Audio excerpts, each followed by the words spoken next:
त्याला जरा खूप गंमत वाटायची, छान वाटायचं की आपली शाळा एक शाळेविषयी प्रेम असतं. तिथे तू तिथे मी हे सिनेमा मी केला होता.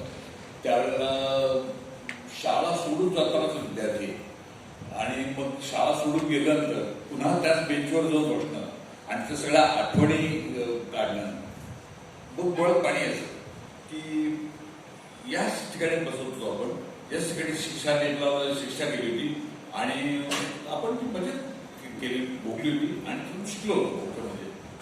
कारण शिक्षा ही म्हणजे संस्कार नावाची सिरियल मी केली होती, त्यामध्ये मी पण शिक्षकच होतो आणि त्यावेळेला मला वाक्य होतं की शिक्षा ही मनाला व्हायला पाहिजे, शहरात नाही. आणि ते वाक्य खूप गाजलं होतं. म्हणजे बालमोहनच्या रेगे सरांनी मला ऑफर केली की तुम्ही आमची शाळा 8 दिवस चालवा, पण त्या संस्कार फिल्ममध्ये काय झालं ते 8 विद्यार्थी